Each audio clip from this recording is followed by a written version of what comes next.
What is up, Nickel City Mafia? Welcome to the Rush Hour. Man, we're back. It's been 2.5 weeks since the Bills exited the playoffs. We're going to talk about some things today. What we're going to start with, first of all, joining me, as always, is my co host, Mr. Jake Podger. Chad the Chief, good to see you out there, sir. Thank you for tuning in. Spend some time since we've been live on the air. I was bitter, Jake. I was bitter. I was so bitter for the last 2.5 weeks.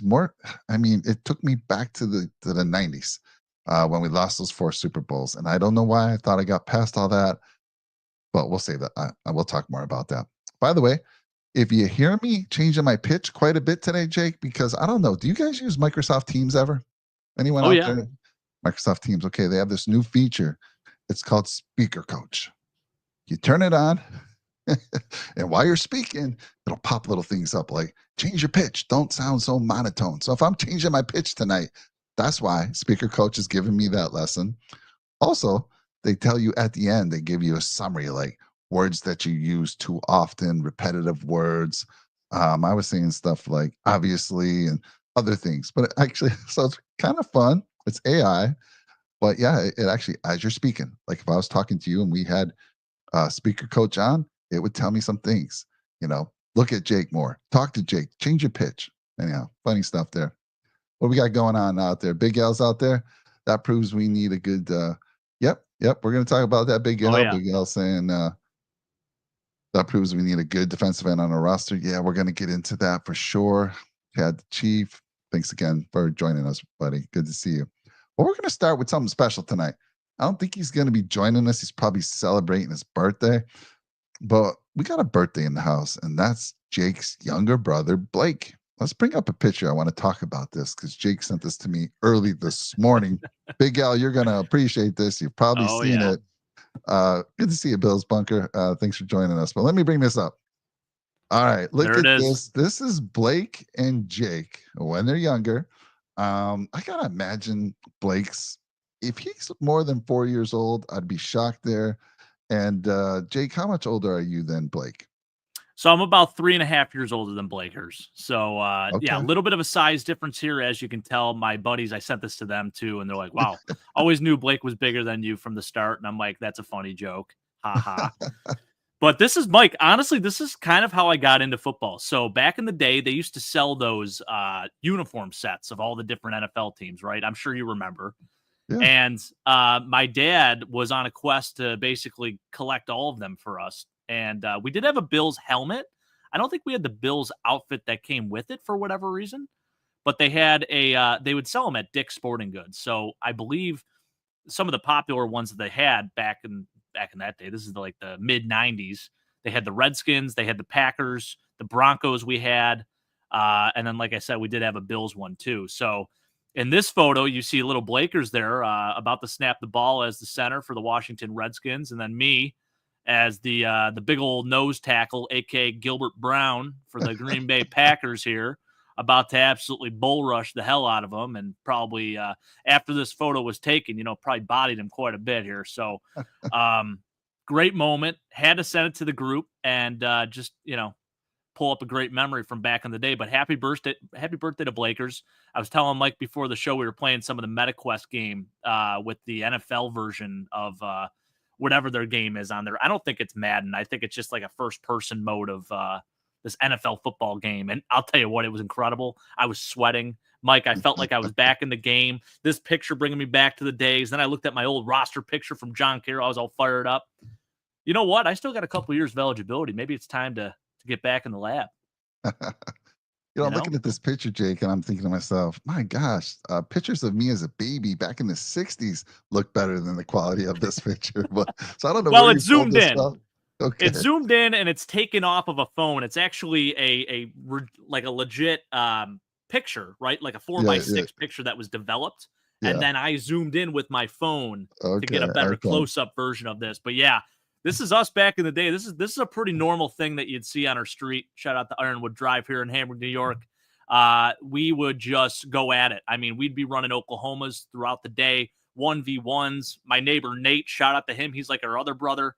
I mean, we'd be out there playing. We'd throw each other into a light post. There's a light post outside of this picture that you can't see, but there's a light post literally right behind my brother there too. He fell into that a few times. A lot of CTE from those early days. Man, I'll tell you what. So I look, there's a wider angle of this. I kind of, chopped it up a little bit, but there was no one behind Blakers. He's not snapping the ball to anyone. So I'd imagine he's snapping it and trying to run. And Big Brother is probably bullying him, playing, Oh, like yeah. you said, nose tackle or linebacker. I hope Big Al was keeping an eye on you, Jake, because something tells me you weren't going to be taking it easy on Blake. Listen, we were building the monster. Blakers became a really good center later on in his day. He played for Edinburgh University for a hot second. So this little kid, he grew up to be about 6'2", 305 at one point. Now you can't tell, Mike. He lost a lot of weight, but he was Okay. an all-pro center back in the day. I love it. I love it. Yep. Look at you sporting the Packers. No wonder why you're an Aaron Rodgers fan. And then the Redskins and Chad saying, bring back the Redskins. You know, Chad, I heard that they were going to, I don't know if they're going to rename them the Redskins, but I did hear that they might bring back the logo, which I think would be, like the logo paid homage to obviously Yeah. the Native American tribe and all Yes. that. I think that'd be really cool because there were a lot of, Native Americans that were for keeping the logo at least, like if you can't get the name back, at least bring the logo back. That's iconic, right? And you could have it for the right reasons. Yeah. I love it. I agree. I agree. Cody says, just know y'all can't talk about. I'm trying to talk in Cody's like little slang, the little accent he's got. He's saying, just know y'all can't talk about Cup. He's already, that's a little Forrest Gumpy, I know, but he's That is already Forrest Gump. Yeah. followed to Houston. He's already going to Houston. I don't know. We might have something to say about that, Cody. And then Big Al's like, what about all those mailboxes you guys destroyed? Oh boy, the neighbors must not have liked you boys.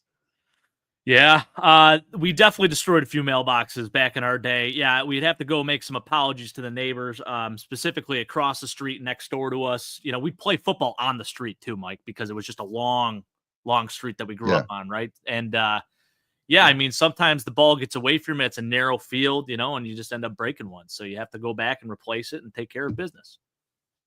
Yeah. Good memories, man. I love that. I've been just smiling every time I look at that picture. Kind of brought me back some memories of me and my little brother when we were younger, but we never got into the full gear like that. So love it. Oh yeah, we weren't messing around. Happy Oh yeah, right birthday, from day one. Blake. How old's Blake now? 28 big ones. So 28. 2 more And years left in his 20s. hope you're doing well, and we want to get you on the channel this year, hopefully for some sports medicine talk. No contract Absolutely. anymore. That's been voided out, but hey, maybe we'll do one-offs with you. So anyway, have a great birthday.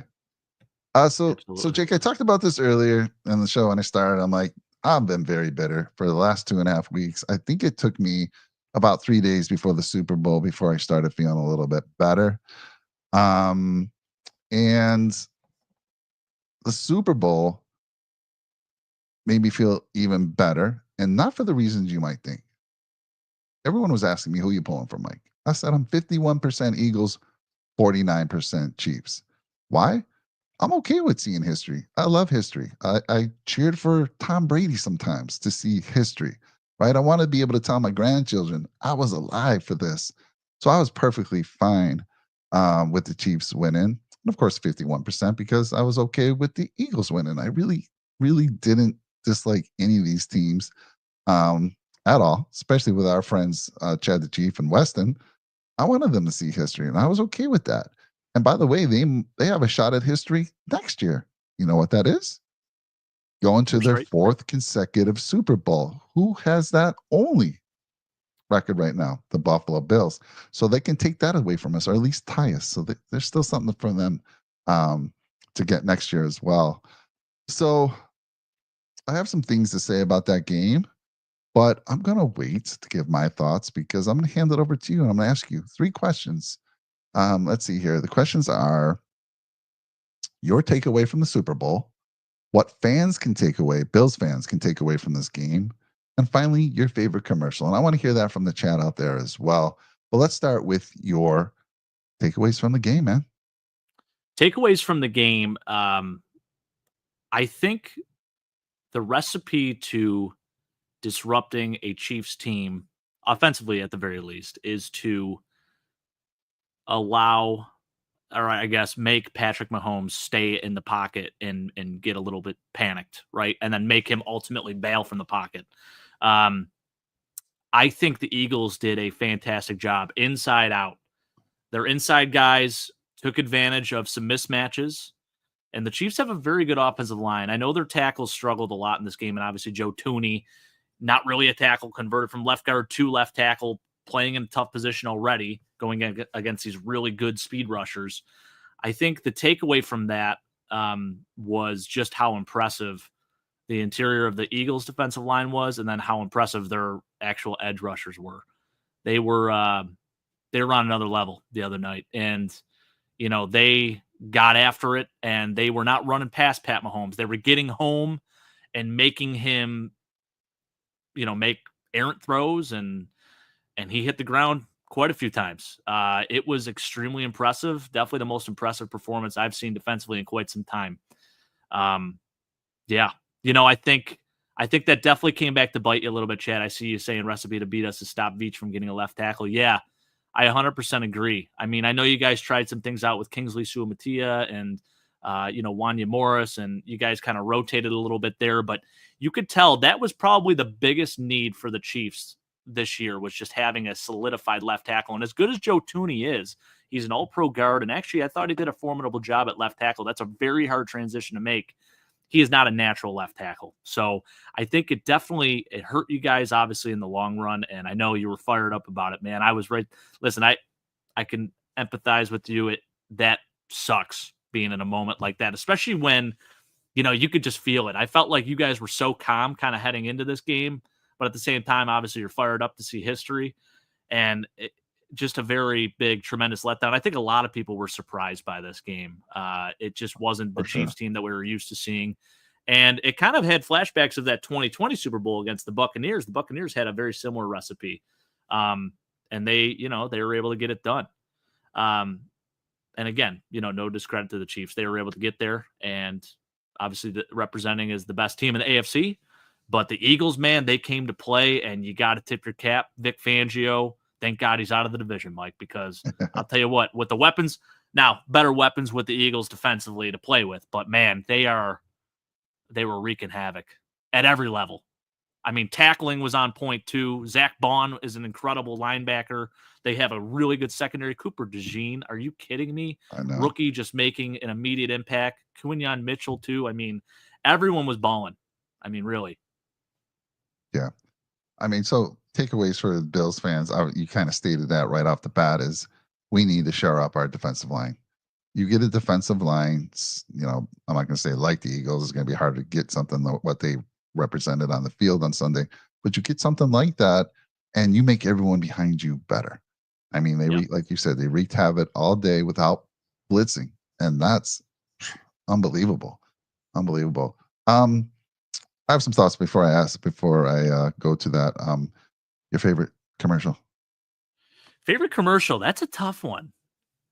I mean, it was already played before, but I love the Post Malone and who was it? Post Malone and someone else. The Bud Light commercial where they're like, "We can't drink this beer until the end of the commercial." They count it down, then they can drink the beer. I love that commercial. I think Bud Light, they're trying to make a little bit of a comeback, trying to rebrand a little bit, do some things different. And Shane Gillis, I'm a huge fan of, so I think I love that commercial. I did see Haley Steinfeld's commercial, very important, obviously, for breast cancer awareness and whatnot. I think, just a beautiful thing what she's doing. Obviously, I think a lot of people have been affected from breast cancer, so shout out to her. She's making waves, Mike. She's coming out with a new alcohol too, so people in Buffalo are going to be buying that up like crazy. I guarantee it. All right, so my final question on the Super Bowl for you is the halftime show, Kendrick Lamar. So I want you to give me a grade 1 through 5, what you thought of the halftime show. Same with those out on the channel. For me, let me just start by saying I had heard the name. I didn't really know his music, but my kids listen to it all the time. But they do it when I hear them listen to rap, and I'm like, put your headset on. Put your headset on. So before I get into that, let me throw it to you. What'd you think of the halftime show, Kendrick Lamar? I think my issue is I didn't hate it or anything like that. I like Kendrick Lamar, but my issue is the audio. It just wasn't. It sounds like almost it's like deafened at some points, and then it's louder at other points. It's very hard to, I think, as a viewer, getting the audio from the show. It just the performing, the dancing, all that stuff is good. But no, at the end of the day, I don't know. I don't really watch the Super Bowl for the halftime show. I'll be real with you, Mike. I What? usually at that point at the halftime show, I What? usually leave, go to the bathroom, check Oh, my squares.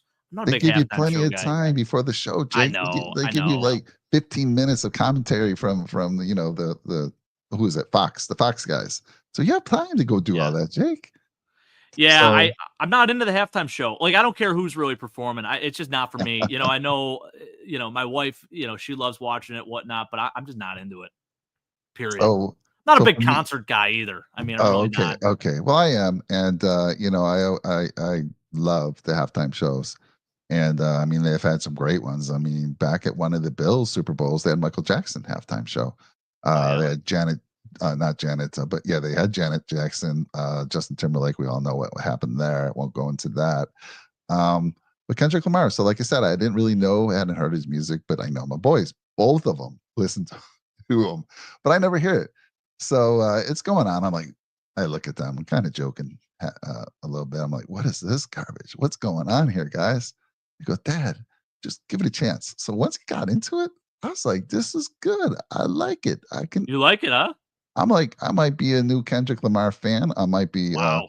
picking up a CD and turning up the tunes in my car. Just I got an hour ride to work every morning. I got to listen to some stuff. So Kendrick Lamar. I like the old Kendrick Here we stuff go. better, honestly, than the new stuff. And I think that's also kind of where I was at. I like the old school stuff. Not even really old school, to be honest. I mean, he's 15 years old now, probably, but yeah, I like some of his older stuff better than what he has now. So I Yeah. wish he would have brought some more of that in. So what'd you give it? 1 through 5. What'd you give it? 5 being best. I give it a 3 just because Okay. I said, I didn't really watch it that much. I wasn't really paying attention. I did like the American flag. I thought that was cool, Oh, and I think everyone obviously has their different interpretations of it. Like my one buddy's like, oh, he's bringing the Bloods and the Crips together. Like that's his big thing here. And then, other people are saying, oh, he's being like very pro-America, like trying to do the flag. There weren't any other mixed symbols. Tell you what, you can go down some conspiracy theories, Mike. You can talk about the white and the black tiles and how it's part of the Illuminati and it's a okay. ritual and all this other stuff. There's a lot of stuff that goes on with that. And I will say I do appreciate the fact that there just didn't seem to be as much of that. So I did learn that he has a beef with Drake, apparently. Yes. And he put that out there actually on the halftime show. So I'm like, ooh, okay. Apparently he's being sued for one of his songs, and they were at least my wife listens to Kendrick Lamar. She's like, yeah, I'm surprised they're letting him sing this song. This is the one he's being sued by Drake. And he says something. Oh, yeah. He calls out Drake for liking younger women, so to speak, allegedly. But interesting. He says to give it an A-. A minor. No. It's part of the joke because he says the word minor in that song, basically calling Drake out. Yeah. It is. I will say, if clever. I'm saying Cody's very clever there. And if that's the message he's trying to get across too, I mean, that's magnificent. I love that because I'll tell you what, I am all for justice, right? So I'm here for all that. I was just like, oh, if that's really happening, I'm gonna be afraid. Like, I don't want to hear like Kendrick Lamar, killed in the restaurant because Diddy and Drake put a hit on him or something like that. There's a lot of conspiracy theories going on there, Jake. Oh yeah, they're not so much conspiracies. I'll tell you that. There are a lot of conspiracies coming true these days, Mike. Just saying. All right, Bill's Bunker. I'm curious, what'd you win on that one? Picking Cooper DeJean to score a touchdown, that had to bring in some good money. Yeah, that's awesome. Great bet there. Jake and I got on a props bet with some of our good friends. We got 3 of 5. We were so close on the other 2, but so close doesn't mean you get a darn thing. But I'll tell you what, Jake, what I am proud of is both you and I hit our prop bet. There's a lot of pressure. There was 5 of us in the prop bet. I picked the Eagles would score over 24.5 points. That was my prop bet. You picked anytime touchdown for Jalen Hurts. And the other guys, the other one had 2 catches. He had to have over 1.5 catches for Hopkins, DeAndre Hopkins. And he got that at the end. It's like, oh my goodness. All right, we may do this. But we fell short on the Patrick Mahomes running for over, I think it was, we had to hit 28 yards, over 28 yards. And then Saquon Barkley had to have a total of 110 yards. He fell short with 96. But It made it fun. It made it fun, right? And we were so close, Mike. I mean, we would have won $7,000. Think about that. That would have I been know. unbelievable. Could you imagine? Gosh, Yeah. yeah, it was close. And you know what sucks? Pat Mahomes had a couple of those runs called back, so we would have Yes. had those rushing yards. Yes. So really, all we were banking on was Saquon. I'll count the Pat Mahomes Big thing. Al saying the show is terrible. Big Al, come on, buddy, come on. Yeah, I'll tell you what. I think What's Big Al listen to? What's his music? he's like your classic rock type guy. I will Oh, he say, likes I think rock, we okay. are due. I think we are due for more of a classic, like, or even like maybe a country halftime, something different. You know, I would like country. let's like go. country. Let's throw it back. How about actually? You know what, Mike? I was talking to Timmy about this. How about we go back to marching bands, like college, like the good old days? Like we're talking way back in the day. I just can't do the marching bands. I'm sorry, man. I'm sorry. There's Really? a lot of that competition around here. We have a Great Oak High School, which is one of the top high schools, and the bands. Like I live like a mile away from the place, and I hear them all the time. And some of our friends are have daughters and sons that are part of the marching bands, and they compete over in the stadium. So I've got to see a lot of that. But for a Super Bowl, no, I see enough of that. I see enough of that at college. I want to see some of these stars. But Big Al, you're funny. Big Al, dude, I would hope you liked U2. U2 did it one year. Love that one. Oh yeah, he's an AC/DC Chad the guy. Cheese fan, I didn't watch. Thank goodness. Chad, do you ever watch anything? You listen to everything on the radio, buddy. I don't think you ever watch anything, do you? That's true. It's bad luck. It's bad luck. Maybe Chad, you need to start watching to give him some luck, because obviously that thing has been, whatever you feel you got going on, you can't listen. Maybe you can now, because it didn't work this year. So I want to see you watching stuff. Come on, buddy. Look at Jake. He's Bill's bunker saying, Jake, keeping football first. Come on, guys. Come on. Yeah, I mean, I'm all business, I mean, I know I don't have really a dog in the fight, but at the end of the day, Jake, we're there to watch the game, right? We're not there to watch a halftime show. Maybe we're being old men about this. You are old man for sure. Let's see. Well, either you go to the draft. Where's the draft this year? Is it Green Bay? I think it's Green Bay this year. No, I won't be traveling. That would be cool, though. Bunker, he's been traveling all over the country, all over the world. Are you going to be there, Jake? Yeah. Want to be surprised? I get to watch the Cardinals. St. Louis Cardinals, baby. Let's go. Yeah. I like it, Chad. And then Weston, I checked out Kauffman Stadium in KC. That's cool. Let's see here. Little chat between Chad and Weston. DJ Humphries. Okay. Yeah. All right. Oh, and then Weston saying Andy Reid totally botched that game, and nobody can seem to understand what his logic was behind the deep ball, and then did not go to max protect. Yeah, I can't understand. I'll say this, Weston. I mean, they were winning with 4 every time. So at a certain point, you have to put your pride aside, and you have to leave someone in to help chip or do something, because it obviously wasn't working. I agree with you. I can't get that. I don't understand why they didn't help a little bit more especially on the outside. It was abysmal. It was really bad. It was one of the worst game plans I think I've seen from Andy Reid, and he's a brilliant coach. I mean, one of the best to ever do it. I was very surprised that he didn't, make more adjustments, something that the Chiefs had been so good at doing. And I know you guys are probably frustrated as hell about it. I couldn't figure it out either. I did not get that. I will say this, that one deep ball to Xavier Worthy, that throw by Pat Mahomes, that was the biggest FU ball, but it didn't matter, but it was like, wow, hey, I'm still here. But also at that point, it didn't really matter that much anyways, but it was a hell of a ball. I went back and watched that and I'm like, holy smokes, that was nuts. But it's, it's going to be overshadowed, obviously. Yeah, so I mean, going back to the Chiefs, this happened to them against the Buccaneers. They retooled, redid their whole offensive line the following season, and I believe they won that following season, right? No, it was it was 2 years. 2 years, yes. All right. Well, they retooled the O-line. I fully expect them to retool. Xavier Worthy really showed his speed, and he actually impressed me this year for a reason, because he's so light. He's like 165, 170 wet. Dude was very durable. Didn't miss any games. Coleman missed games. Our Coleman, big guy, 6'4", 220, missed some games. But he's got it, man. He's got the speed, and Pat Mahomes is just going to light it up with him next year.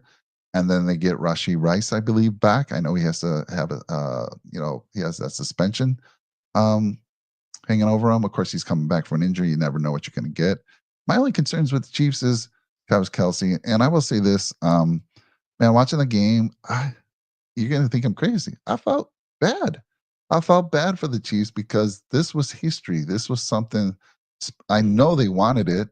I'm sure they were prepared. Maybe not according to Weston and Chad, but this Eagle team was just good, so good, and they were fired up. They were, wanting revenge from losing to them a couple years back. So, Yeah. um, do I think the Chiefs are this runs over? No, hell no. To me, they're still the favorite in the AFC next year until somebody can knock them off. What I say all the time. Um, but for me, like I said early on, I said, look, I was okay with either team winning. I would have liked to see history. The reason why it made me feel better is because I don't think the Bills win that game. We'll never know. I don't think the Bills would have won that game. I think this was Eagles all the way. Look, here's what I said to people who asked me because some people the next morning said, "Man, Josh Allen would have been better."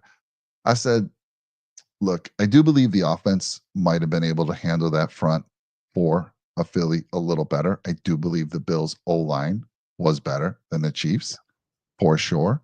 Um, but on the defensive side, the Chiefs were stout this year. They're one of the top defenses, and like, especially against the run.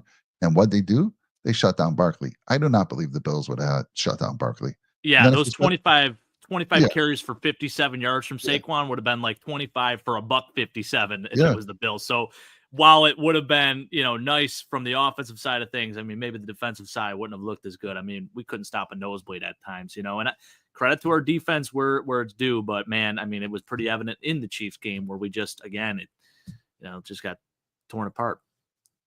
yeah. And then you shut down Barkley, AJ Brown. Yeah. Um, what's the other gentleman's name? Devontae Smith. You got Dallas Goddard. You got weapons, and then you got Hurts says, "Okay, I'll do it myself." He runs for 79 yards in that game. Hmm. So I don't think anyone was beating the Eagles this year. It was just their time. And so that saved me. So I felt a little better. Saved me from having to hear the Bills lose their fifth Super Bowl to an NFC East team. That would have destroyed me. And I gotta say, people will be like, yeah, it's better to get there. As much as that AFC championship loss hurts, trust me, a Super Bowl loss hurts even more, especially when you've never won a Super Bowl. I know Chad and Weston and all Chiefs fans are bummed, but my goodness, you've got what, four Super Bowl rings for your team. I think is it four? Yeah, you 4 total. Yeah. four Yep. total, and you're probably going to get some more. But when you're a team that has been there, this would have been our fifth time had we lost. Oh my God, I don't know what I would have done. I would have Especially to an retired NFC East team again, like that would again, just again. all of them, right? Yeah. So that was the big thing for me. And obviously, the takeaway from me is like what you said. We've got to shore up our defensive line. I think the blueprint, and not just against the Chiefs. This is any team you're facing. If you got four defensive line that can bring pressure without blitzing, you're going to be successful. You're going to be completely successful a majority of the time. So, like, if you think back to our game against the Chiefs, we were trying to blitz. We weren't really getting near Patrick. I don't know. What do we have? Just a couple sacks in that game? We've struggled to get pressure on anybody this year, especially good teams. And yeah, that was a good point on Tooney having to move out to the left tackle. He had done a pretty decent job, like you said, Oh but yeah. that's not where he's all pro. I mean, he's all pro at guard, and you know, kudos to him for moving outside and stop the bleeding because they did before he moved to the left side. Mahomes was getting hit left and right, and unfortunately, it was exposed in the Super Bowl because I don't know who he was going against, but my gosh, yeah, they were having a day on him. But again, Chiefs, this happened again. They retooled, they got back to the big game, and they actually won it. So that's why it felt better. Again, nothing against the Chiefs, nothing against the Eagles. It's just I don't think we'd have won that game, and it would just destroyed me to lose to another NFC East team. Would have killed me. Let's For see here. Let's sure. catch up with some of the chat here. Bill's Bunker says I took Xavier were the escalator bets in Super Bowl 59, 6+ receptions, Ooh. 7+8 receptions, anytime touchdown, 2 touchdowns, all on single straights. I Wow. mean, where are you getting your information from, Jake? Share it, please, because He you hits hit. on a lot of those bets. If you ever watch his shorts, man, he hits on quite a few bets. Crushing it. Yeah, I love it, Weston man. held Barkley to 57 yards and 25 carries. You definitely destroyed our prop bet. But Jake, I take a little. You and I should take blame for. I think that was Chris's bet, and we should have told them, like, because we've done shows against the Chiefs. They average 80 yards, giving up 80 yards on the ground a game. They're the top defense against the run. We should have told them. There's no way Barkley. Yeah. Now, at first, I thought he had picked Barkley for 110 rushing, but then we had a shot because he cleared it up. He said, "No, that's total yards." We had a Right. shot there because Saquon does get a lot of receiving yards. Yeah, and I'll tell you what, it was I didn't know what to expect. I mean, obviously, we know Steve Spagnuolo is brilliant, and it was interesting though because going into that game, Saquon Barkley had never faced up against the Kansas City Chiefs in his career once. Wow. And I don't think he's ever actually gone up against Steve Spagnuolo as the DC on the other side either. So, I thought it was almost advantageous for Saquon going into that game because it was the first time for the two to meet. When you have an elite running back like that, I feel like, things will work in your favor. But yeah, they did a tremendous job shutting them down. Yeah, 100%. Let's see here. Chad saying Buffalo fans, Cincy fans, Dallas fans, and others were coming at me about it. I'm sure you would love to see your team play in 5 Super Bowls in 6 seasons. You know 100%. what, Chad? Yeah, I'll tell you what. I can't stand. I don't like the trolls out there, I don't either. especially if you act like you've been there before. Lose with grace, win with grace. I am never one to ever chirp the opposing team, nor do I really chirp these NFL players often either, because I never got to that level. So I just feel like I'm not even in the position to criticize them, And I know I still do sometimes here and there, but like, damn, there's a reason why they're out on the field and I'm sitting in the stands or sitting behind this desk here.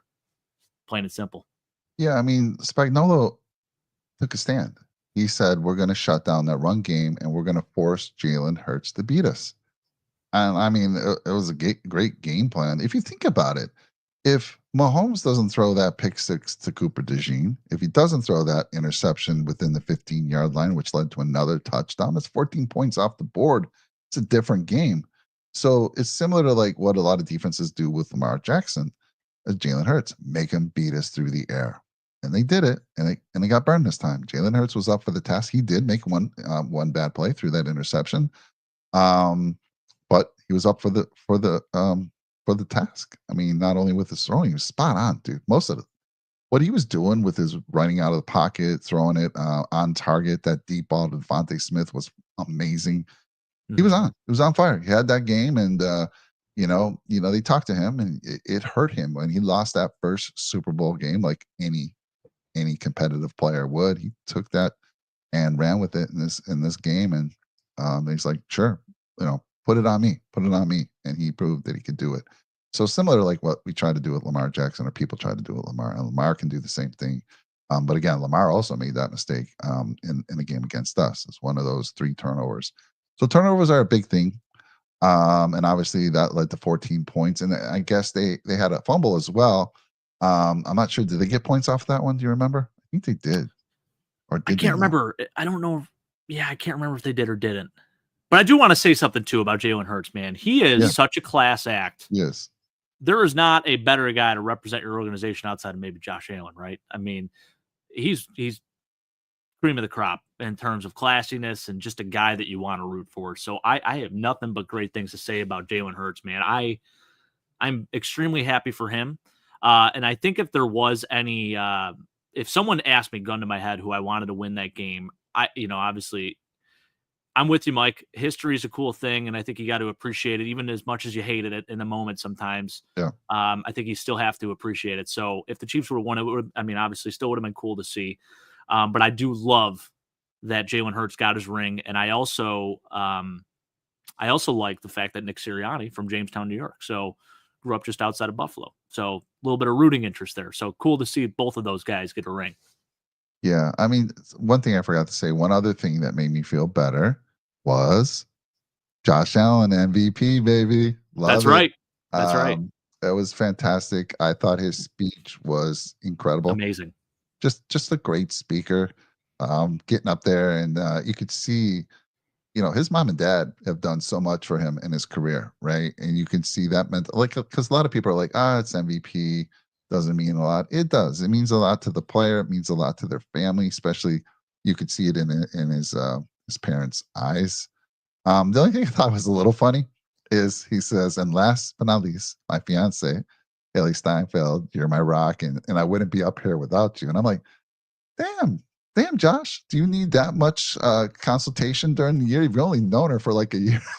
A year. What's going on? You going home to her and like, oh, Haley, this is such a tough game. These Live hard, players, fall these harder, coaches, and she's there to kind of help him. That was the only thing, but I thought it was still cool. Of course, you got to make your fiance happy. Happy fiance, happy wife, happy life, sort of thing. But yeah, it was great. I mean, he gave kudos to all the players that were up there for the, that were competing for the MVP. Just class, a lot of class with that guy. I never understand the hate. I love him. I just like people outside of Buffalo and people saying, oh, he's undeserving of the MVP, and people like throwing shade at this guy who does nothing but great things for the league, for the organization.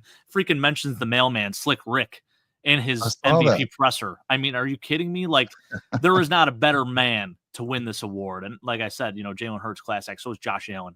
Incredible class act. And I'll tell you what, I actually want to read the text message that I sent you guys in the group. And I think this, it's still, I mean, it sits hard with me. Yeah. Running the household scout team. I agree, Cody. Haley running household scout team on off days. So that's what I said. I texted you guys this. I said, I totally get that Lamar had his best statistical season ever and was incredible in his own right. Absolutely. Had a phenomenal year and a better season than any other MVP season that he's had.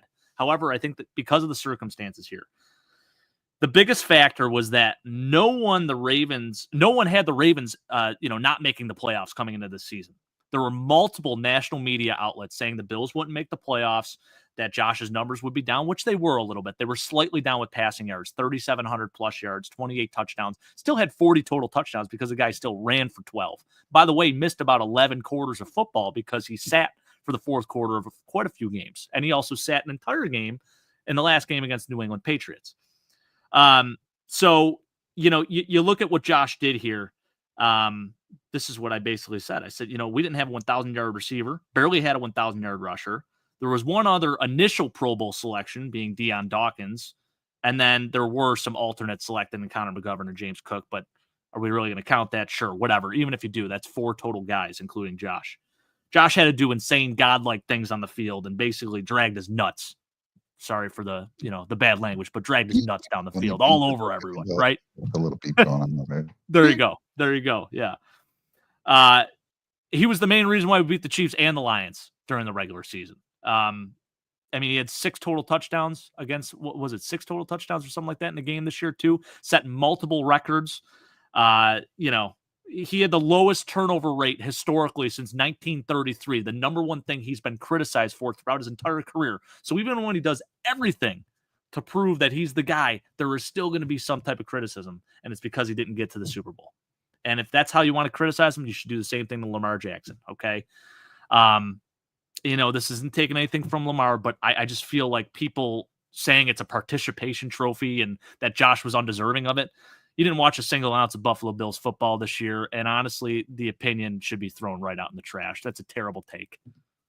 Yeah, I fully agree. For everything you said, spot on, Jake. I mean, earlier in this season, when you heard all the big media outlets saying the Bills, they're not even the first or second. They're going to finish third in their division, not going to make the playoffs. Everybody's gone. I forget who that guy is on First Speak or whatever the heck show that was. Everybody's gone. And we said early in the season, well, okay, if that's the case, if Josh Allen gets to the playoffs, wins the division, MVP. And that's really what it's about. I mean, it's not always about the stats. And I was trying to explain that to my son. Like you said, everybody expected Baltimore to be back there in that championship game again. Everybody. Nobody except for us and Bills Mafia and a few other outlets. I mean, it was Mina Kimes. I give her credit. She was actually saying she didn't see the Bills fall much at all. But look what they did. Look what the Bills did. And again, you talk about his numbers being down with us. part of the change they made in the offense. They made a conscious effort to run the ball more. And so, I mean, you can't hold that against Josh Allen. He like you said, we even predicted this would be the year he has the lowest turnover in his career. Bingo, check it And it off, did happens. it. Yeah. So the guy deserved it, 100%. And it's funny. I told my son I didn't listen to it because I didn't want to hear anything after that. But I know for sure the big media outlets. I saw one come across my feed. Lamar Jackson got robbed. Like it was something to feed their shows for the next week about how Lamar or whoever got robbed, and it's just not true. Right. Nobody got Yeah. robbed. Josh Allen was deserving. And I'm not just saying that because I'm a Bills fan. If you saw the Bills, you heard what was said early in the season. There's no doubt about it in my mind. There's been a lot worse MVPs out there, let me tell you. I mean, you go back, you could look historically at some of the guys that won MVP during the regular season. Josh was absolutely deserving based on even historical data. It's crazy. And I mean, so all right, let's bring this up. I do love Josh's relationship with Haley and how they kind of keep it low key. Like she's got to be at some games. I don't think they ever show her. They probably got her in some box where you can't put the cameras on her. Oh, she's been in Buffalo at games. Yeah, of course, but they never show her. Mhm. But I gotta say this: look, as much as we joke about seeing too much Taylor Swift, when they showed her and they booed her at the stadium, and Trump put out a tweet I about know. it, dude. Look, I'm not Yeah. going to get into politics. I'm just going to say Yeah. Taylor Swift didn't deserve that at all, in my mind. So Taylor Swift is. I love that they're out there. I mean, he's my guy, and she's his girl, and they're proud to show it, and it's okay. It's okay. We talk about it like we got to see her. Like it's more because they're beating us. It's like, do we have to not only get beat by the Chiefs, but we got to see Taylor Swift? Look, not a Swifty. Maybe I am. My son's a Swifty. One of them are. He's been to her concert with his girlfriend. I see all the things she does for people in her concerts. I think it's fantastic. So, hey, stop the booing. And did you see though?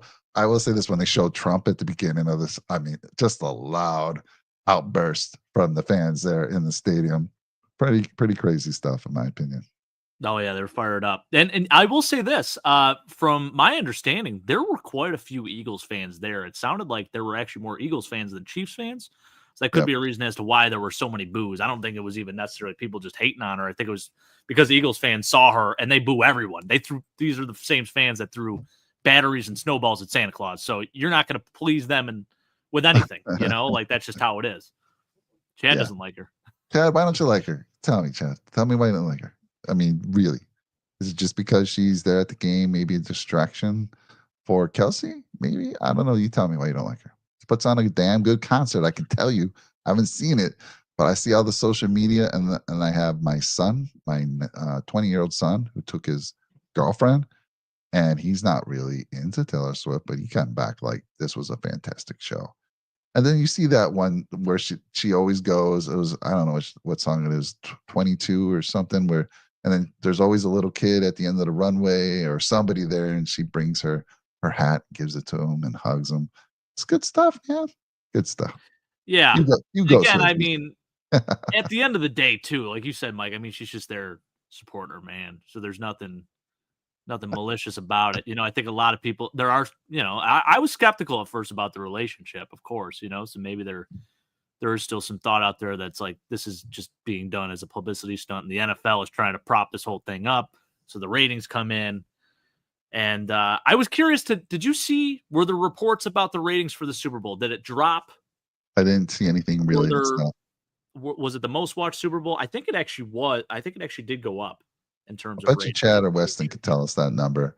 Yeah. So Chad's like it's politically related. So okay, That's all right, well, Chad. I didn't know this, but after the booing, of course, you hear why. Obviously Taylor Swift and many celebrities don't like Donald Trump, and they were out there trying to use their celebrity status to get people to vote against them. Okay, so Right. there you go. That's what that is. Not going to go into that, but everyone has a right to their opinion. Look, if I was a celebrity with her status, Tom Brady's status, I might say things to kind of get try to get people to lean my way of my view. Maybe, right? What's wrong with it?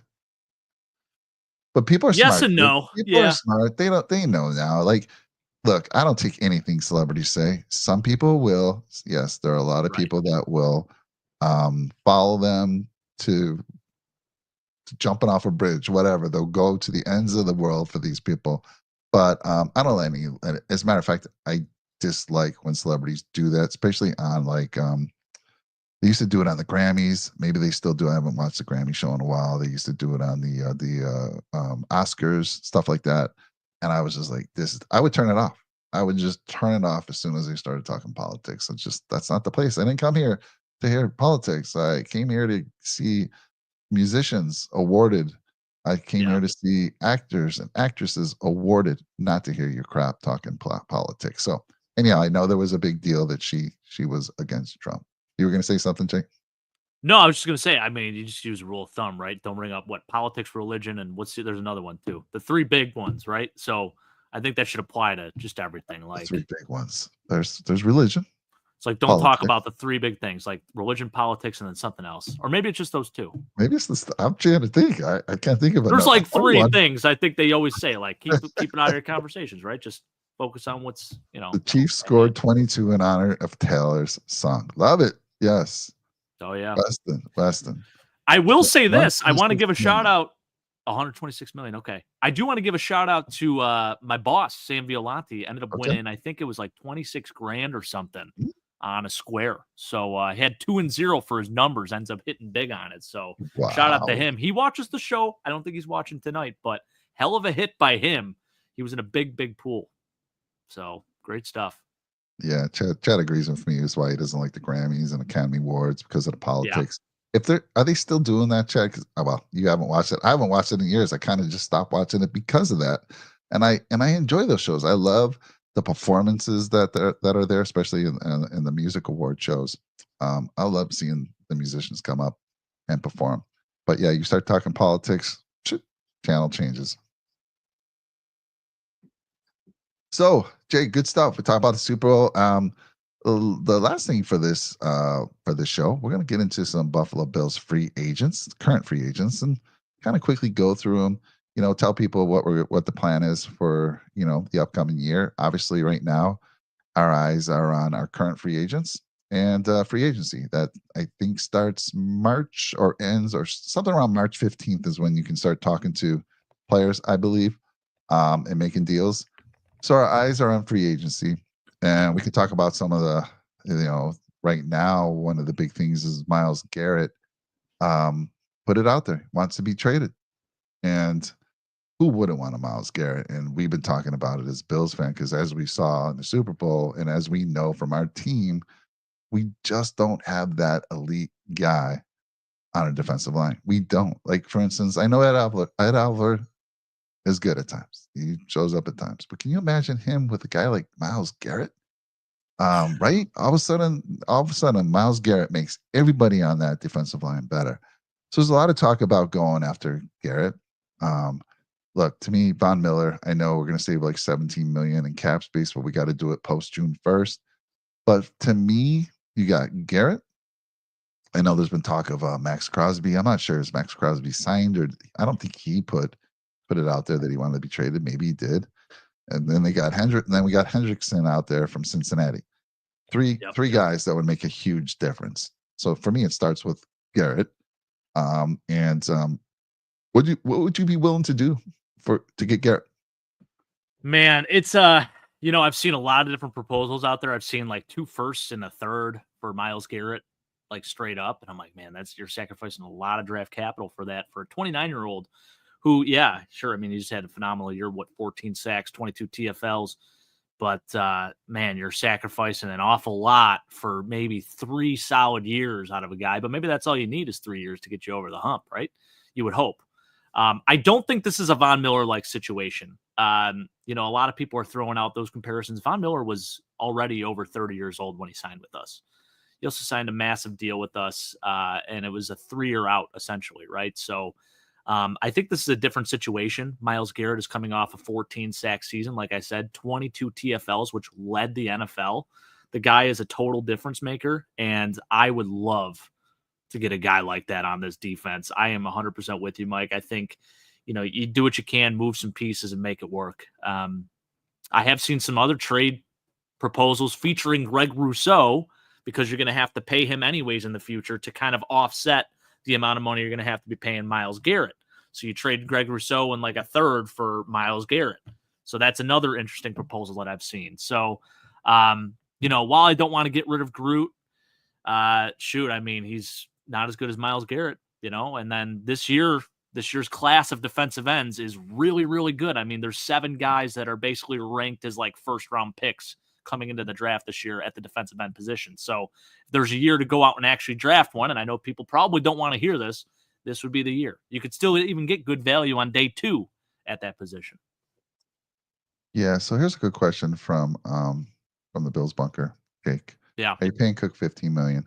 I've seen. So I'm not sure where you're getting that number, Jake. Spot He's getting the number from. So James Cook had posted an Instagram live video, and he pinned a comment saying, because someone had mentioned like how much would it cost for us to keep you, and he said like 15 million. So he put that out there, and market value and Spot Track has them at a 4-year, $10 million a year, and of course you put in some signing bonus, whatever. But we can talk about that, whether it's 10 million, 15 million. He's a unrestricted free agent next year. So I don't have to worry about it this year. But if we're going to get a deal done, you want to get a better, maybe a better price, you work that out this year. I'll throw it to you, Jake. Are you paying him that type of money? Oh, man, that's tough. I'm looking up right now. I want to see what Saquon Barkley's contract was. I thought it was like 3 years, 36 million, or 3 years, 37. Okay, so Saquon Barkley, just to put things in perspective, Mike, he signed a contract, 3 years, $37.5 million, $37,750,000. So you're telling me, based on what James Cook wants, the yearly average for Saquon Barkley is like a little over $12 million a year. James Cook, as good as he is, he's not Saquon Barkley, right? So I think you have to almost use that as the line. And I get it. This year, I think running backs certainly proved their value a lot more. And there is an age difference, of course. Saquon's 27, I think, and James Cook is 25. So, there is a bit of an age difference there. I think he's 25. Yeah, he's 25 years old. He'll be 26 at the start of the year. So 2-year age difference. But it is very hard to justify when you see a guy like that getting around 12 million a year. And I think Josh Jacobs was similar. It was like, let me see, his was 4 years, 48 million. It's the same thing, 12 million. I think that's the number. I think 12 million is the number. I'm not going anything over that. Okay. So if you get him for 12 million, 4-year deal, you taking it? I would. I think I would. Yeah. I think so too. He's been such a game breaker. He's one of our only game breakers on that team. And when I say game breaker, someone who could take it to the house, and he did that a couple times this year. Good receiving skills. He needs the pass pro much better. Pass protection's terrible. I mean, you saw that on the final drive in the when we did our final show. We're like, where was James Cook on that final drive? He was out there. He was out there for 5 or I think it was 3 of the 6 plays. And the reason he got taken out because he whiffed on a block so bad because they got pressure on Josh Allen, but it was his responsibility to pick up that rusher. He just whiffed. And so they probably pulled him out, put in Ray Davis, Ty Johnson. By the way, we're going to talk about Ty Johnson a little bit. For me, Jake, yes, I think based on what I saw from him this year, I want to get a deal done. I would love to see him come back. I don't like this thought like, we can just get another running back to replace him for cheap and move on. You got to have some players that can make big plays at big moments. And then Cook proved it this year that he could do just that. They didn't use him enough in the game against the Chiefs. They just didn't, and he was averaging good average yards per carry. They went away from it. So I'm with you. So to answer your question, Mr. Bill's Bunker, it's a yes. We're signing him for 12 million, not 15 million. I don't know. And I think I can be flexible. If it's not my money, it's the owner's money. So if I got to throw in an extra 3 million, maybe give him a big signing bonus guaranteed, whatever. I'll give him a signing bonus. What you'd have to do with that contract too is maybe structure it so there's an out too, so you don't have to guarantee that money per se. I wanted to see too, like what the guaranteed was for these other running backs that signed in free agency last year. So look For at Josh, Derrick Henry's. Look at Derrick Henry's for comparison as well. yeah, yeah, Derrick Henry, I think, was a little cheap because he was a little older. He was not coming off a great year in Tennessee, so he might have got him a pretty good bargain deal. It was it 10 million or something. That's not a bargain, but still for Derrick Henry. oh yeah. I mean, especially with the year he had, right? I mean, I know he's 30 years old, but yeah, he signed. So it was a 2-year, $16 million deal for Derrick Henry. All right, and the signing bonus, did they mention that? Signing bonus was $3,895,000, and there was a potential out actually in 2025. So it was really just a 1-year, $11 million deal is what it's structured as. Well, so I would like to do maybe I would do maybe a 3-year or 4-year deal, but have an out after like the first 2 years, something like that. Okay. So I think I'm okay with the figures, Mike, but I would like that 2-year deal. And I will say this, like with James Cook, guy had a ton of touchdowns this year. Rare burst from a back. Yeah. Not everyone in the league has his burst and has the ability to get to the outside and score touchdowns. There's a lot of times where it looks like he's going to get tackled, but because he is that fast and he has that acceleration, he can get to the outside and make plays happen. It's impressive. And he's surprisingly good running inside, like in between the guards and tackles too. I mean, it's for as small as he is, he does a good job with that. The other thing he did add to his game this year, dude, he used to put it on the ground a lot. He didn't fumble the ball. I don't think he fumbled the ball one time this season. So that was a big thing because I was always worried about him. Like in the years past, his first two, he fumbled the ball in some big situations. Hell, his first run in his career in SoFi Stadium, his first run was a fumble recovered by the Rams. But he's cleaned that up this year, and so I'm good with that. By the way, going back to Myles Garrett, if I love Groot, but Groot's probably going to get paid $20 million a year. When someone signs them, at least what's Spot Track saying the market value is, maybe even more. If we had to give Groot up to get as part of that package deal for Garrett, I'm all about it. Get it done. Yeah, I think I would be too. Get it done. Yep. Cody, thank you for correcting me. So February 18th is where I guess teams have to put their franchise tags on players. February 24th is the combine. Is that right? I thought the combine was later this year, actually. Because the draft's in April. Yeah, I thought the combine was like. And then March 10th is tampering. March 12th is free agency. I'm just questioning that 24th combine. So maybe combine, actually, it says the 27th through March 2nd. I think the combine players start to arrive probably maybe the 24th. Okay. But the actual drills and whatnot, that's the 27th through March 2nd. All right, so Big Al saying, what about a third for Carter from Penn State in the draft? Oh, Abdul Carter, that would be something special, Dad. So you're saying trade this year's. So we do have 2 second-round picks. I think it would probably take that. It would probably take this year's first, maybe a second, and then maybe even, I mean, you might have to go 2 seconds to get up that much. I mean, you're talking a top 3 pick for Abdul Carter.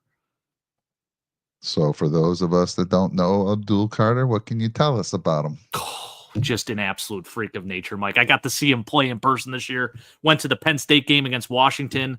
The guy is unreal. He is a total difference maker. Supposedly runs like a 4.4 40 as well. What position?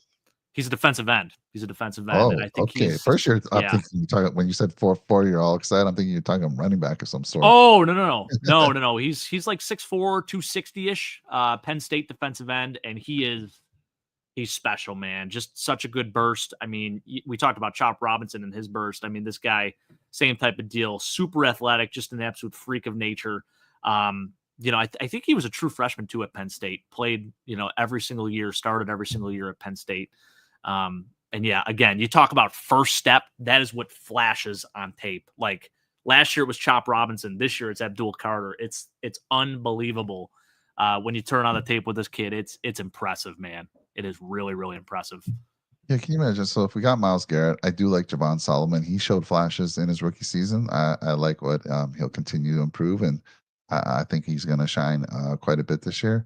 Epinesa, you know what? If we could get Epinesa thrown over to that deal for Garrett somehow, some way, I would do that before Groot. But Groot is going to get Yeah. a lot of money, and I don't know if you can afford both those guys, but it'd be fantastic if you could. I would love to keep Groot, Garrett, Ed Oliver.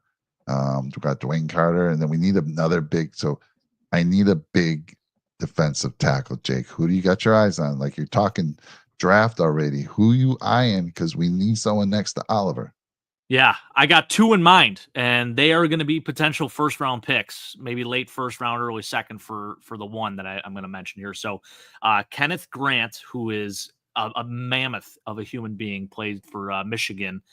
It's him and Mason Graham. They're both first round picks, in my opinion. They're both really good defensive tackles out of the University of Michigan, although one fits better as a true one technique than the other. And I think that's my guy, Kenneth Grant, who I mentioned. So 6'3", 339, Mike. And he moves. He runs, you talk about a 40-yard dash. Yeah. I think this guy ran like 4.8 or something like that at that weight. Extremely impressive. Really quick first step, powerful. Would be a great fit next to Eddie Oliver. That is a position where we need to get younger at. I love Dwayne Carter. He could play it all, but I think he's more served as a 3-tech instead of a 1-tech. We need a true 1-tech to come in here, a young 1-tech to help disrupt and clog up the middle. And this guy is just a big space eater.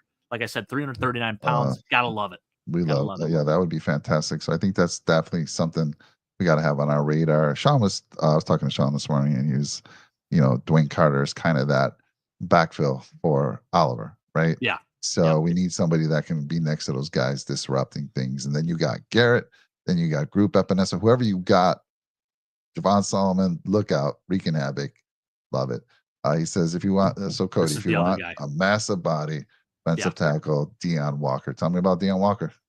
Massive, 6'6", 345. Had an insane Senior Bowl. Draft stock is climbing. I think a lot of people had him slated as like a late second. Now he's climbing into probably the back end of the first round in some mock drafts right now.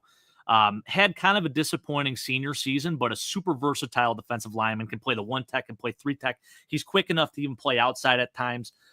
Just a massive human being. That would be a guy that I'd love to get my hands on here. I think this is a guy worth that 30th overall pick that we have. Deion Walker, absolute stud, Mike. I mean, he really impressed, like I said, at the Senior Bowl. There's actually a thing that came out. It's him, just on pads, going up against the coach.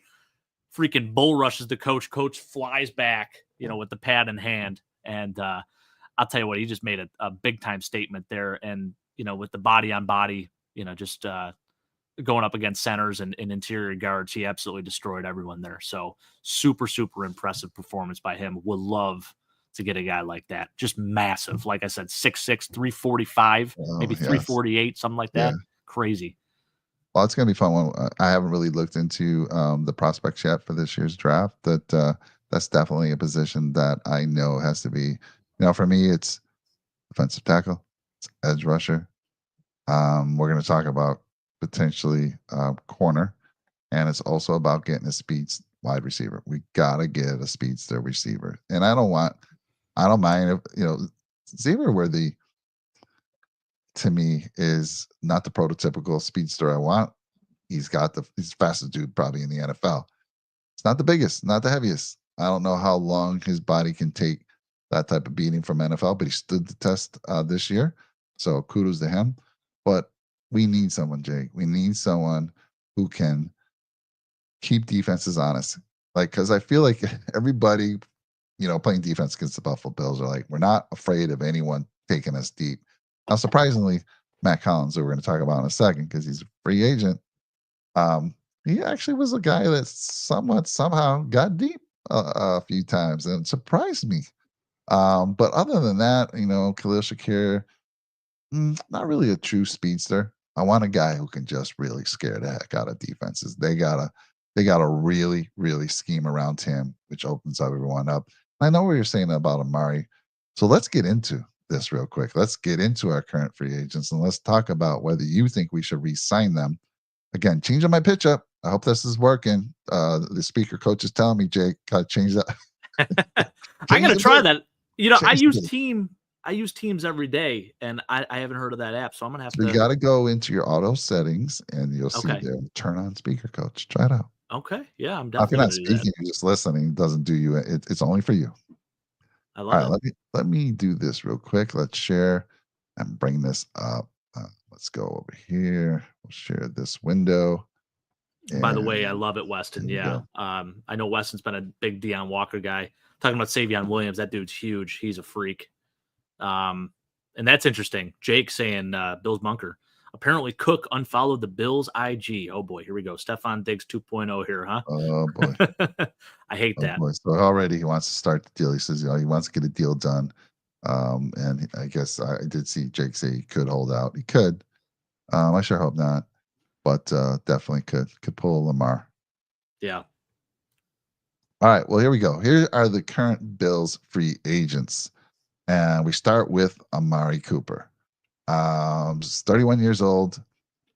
Spot Track has his average for a 2-year deal, 20 million, similar to what he's got going on.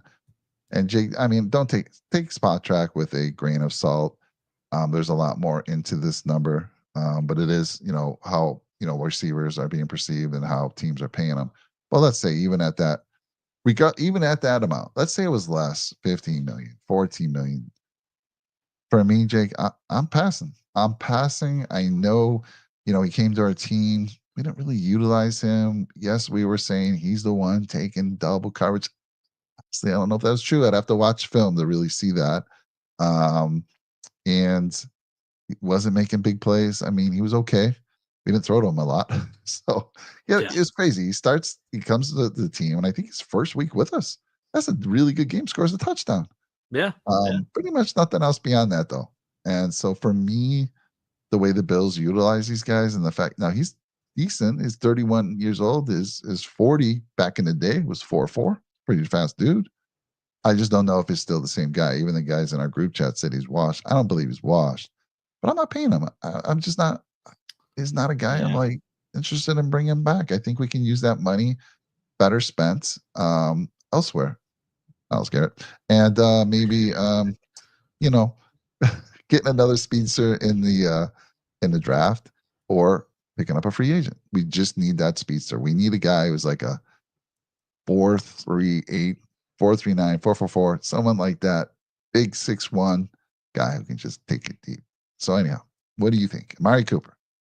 Out with Amari Cooper, in with Matthew Golden. Mike, how does that sound? Matthew Golden, wide receiver out of University of Texas, probably a maybe late first, early second round pick. You talk about Xavier Worthy being a speed demon. You talk about the other kid, Mitchell, from Texas last year. This kid Matthew Golden, man, he can flat out move. Really good yards after the catch. Really, really good route runner. Great hands. Everything you look for. So if you want to replace him with a weapon that can take the top off of a defense that has decent size, that's a true X, here's your man, right? But as far as Amari Cooper goes, it's crazy because he goes from having a career high in receiving yards in 2023 to then a career low with the Browns and Buffalo Bills in 2024. Now, the good news is we got him at a bargain deal. I mean, we only paid him, I think, $1 million. So it really wasn't much, right? I mean, we were paying him essentially like he was a fourth or fifth string receiver in the NFL. Now, not to take away any credit from him, I think he did do a lot when he was on the field. He demanded respect from number one corners and essentially acted as a decoy for a good majority of the season that he was here with the Buffalo Bills. I feel like his first few games were definitely a lot better, and he may have still been banged up. I know he got hurt in that Seattle game a little bit. So to me, I feel like he never really truly got healthy. He was dealing with that a little bit because prior to that injury, I felt like he was a lot better. So, Yeah. Again, good player, but definitely not worth the estimated value here. I'd be okay with him coming back on like a $3 to maybe $6 million deal. Take a veteran, cut a hometown discount, if you will, right? Nobody takes. You say this. Nobody takes I know. hometown discounts. Right. I mean, it's all about, and I don't blame. It's all about the money. He might, Now, though. He if you're might. well off, maybe he's done well with his money. He's got plenty of it. He's not worried about it. And he wants a championship, and he believes, if I have to go to a team like Cleveland again, no, I like my chances here. And then if he can show up and have a really good year, then maybe he's 31. he's at a stage now where he's typically going to get 1 to 2 year deals, right? He's almost at Yeah. that stage. He might get one good one here, another 2 to 3 year deal, and that'd be it. I know. Even Steph Diggs is out there. Jake, you want to bring him back? He's an unrestricted free agent. Run it back? No, I'm 1 year good. deal. I'm good. So out with Amari Cooper. All right. Rasul Douglas, also 31 years old.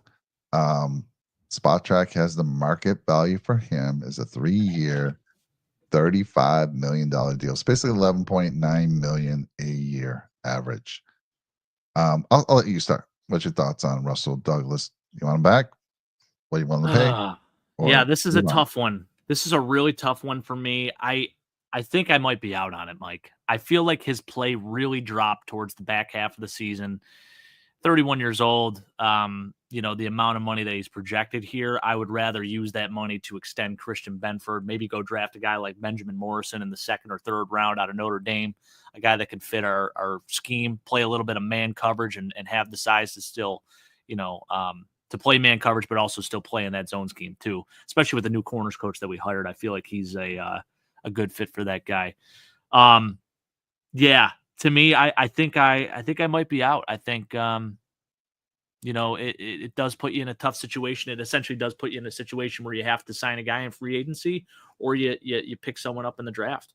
But I think for now, let's save some money where we can and extend Christian Benford and then maybe go take a guy in the second or third round at the corner position and maybe sign a guy in free agency. Yeah. Yeah, I'm with you there. By the way, I just want to fast forward to next year and like you said, use some of this money to re-sign some of the guys. 2026. Check out these unrestricted free agents. Um, let's see here. Connor McGovern. Your boy Kyrie. I'm just joking about that, but he is he's actually He was my boy. He's a club. We'll talk about Kyrie in a little bit. Maybe Yeah. we will. Greg Rousseau, unrestricted free agent. Oh boy. James Cook, UFA. Terrell Bernard, UFA. Oof. Oh my goodness, dude. Let's see here. Khalil Shakir, UFA. Christian Benford.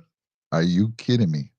So you've got some money to pay out, and maybe start working on these deals this year. Get them extended, so maybe you get a little bit better deal. But trouble coming with some players that we really really like on this team. Yeah. All right, so I'm with you on Russell Douglas. Let's move on. Austin Johnson, obviously. I mean, what'd you think of him this year?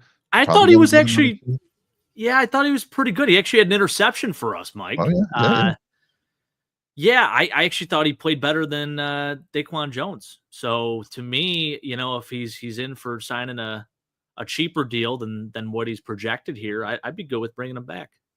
All right, Just to have I'm with, veteran leadership. I'm with you there. I have no problem. I don't think he's going to cost us a lot of money. So, and like you said, he did show up at times. So I wouldn't mind at all. Cody, Speedster's wide receiver in the class, Isaiah Bond from Texas Tech, Johnson, Oregon, Jalen Knoll from Iowa State, Luther Burden. Man, Cody, you've already been doing your draft prep. I love it. Are all these guys my criteria? They got to be over 6 feet. Give me over 6 foot, and I don't want them to weigh less than 190. I'll give them 190. I like the 200 mark, but can't weigh less than 190. Tell me what we got there, Cody. I'll tell you what. I think so Bond is pretty small. I think he's like 5'11", maybe $170. So fast as hell though. Runs like a 4.2. I mean, legit 4.2. He may break Worthy's record. Really? Okay. It's crazy because he's another Texas guy. But Luther Burden, really really good receiver out of Mizzou. But yeah, probably going to be gone.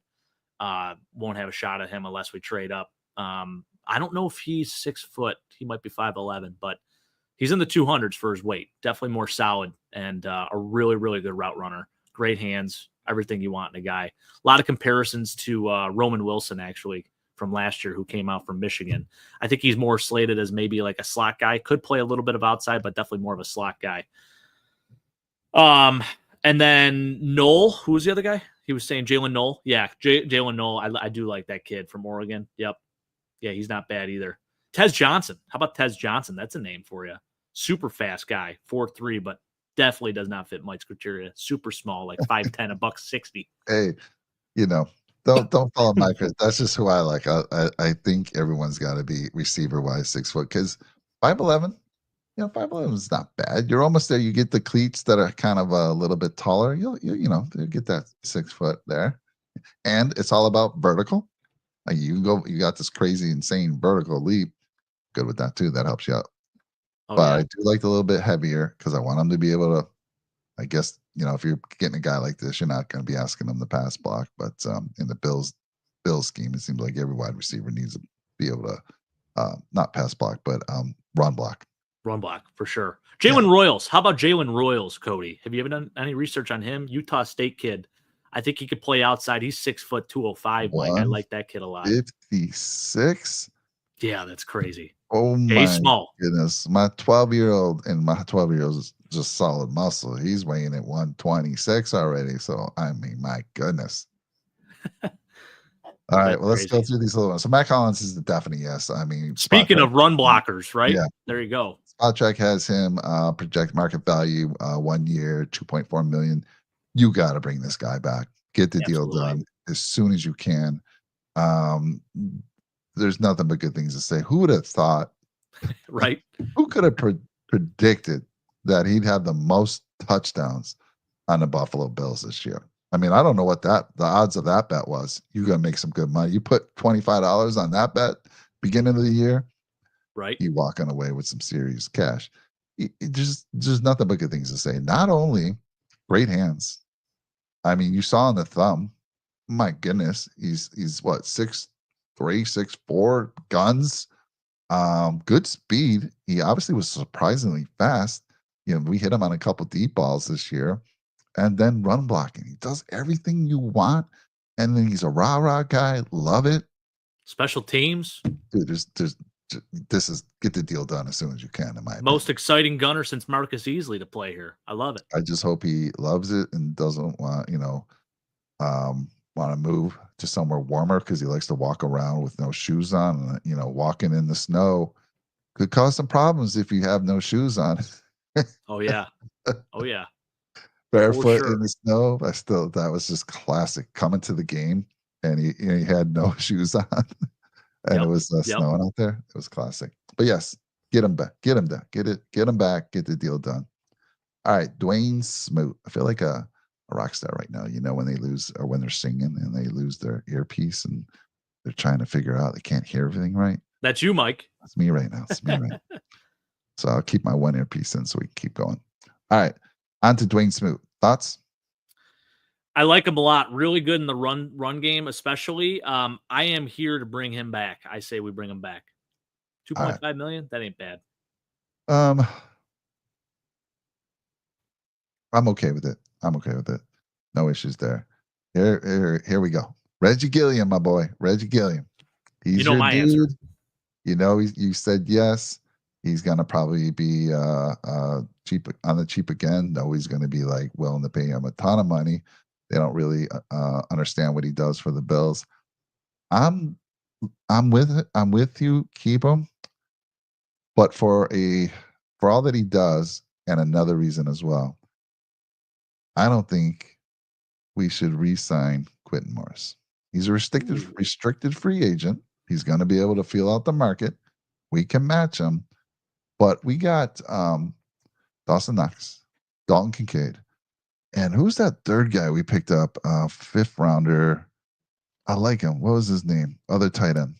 Oh, Davidson, Zach Davidson. Yes, I like Zach Davidson. Yeah, I like that kid too. And then you got Gilliam, who in a crunch, if you were out of tight ends, whatever, could play that position. So I'm bringing him back for that reason. Yeah, I mean, my answer for sure, but I think the value that he offers is there. I mean, you go back, you turn on tape. Anytime he's actually in the game as a fullback, as a lead blocker, he's doing some good things. I think 41 Why didn't we use gives him you in the push? That's the one thing I would like to see more of. Yeah, I mean, utilize him on those plays, and I think use him sometimes more as a lead blocker. You can even throw the football to him, Mike. He's a former tight end at Toledo. He's a MAC guy too. I love that. Just a gritty guy, special teamer. He'll lay the lumber, does everything you ask out of him. Love Reggie Gilliam. Let's bring him back. My thoughts. Okay, the fullback. It's a dying breed, man. They're going to be extinct. Make fullbacks great again. No, I think there'll be a resurgence because teams are running the ball more. Yep. And I think there could be a resurgence on the fullback. But yeah, love Gilliam. I don't love him as much as you, obviously, but bring him back. Bring him back. That snap percentage needs to go up by like double, I would say. Yeah. So Quentin Jefferson, I was excited when we signed him, but no, I don't necessarily. I'm not itching to get him back, so I'm okay with moving on for sure. I think we can pick somebody else up a little bit younger, maybe a little bit more, but somebody else. Yep. This next guy, yes, I want Ty Johnson needs to come back. Now, I looked at the market value for him, and let me give you that real quick. It wasn't too bad. I thought maybe with what he showed in not only running but his pass catching skills, I thought, he might be getting a bigger deal. And right now, market value, according to Spot Track, again, take this with a grain of salt, is $2.7 million for 2 years. So Okay. 5.4 Sure. million. I love this kid.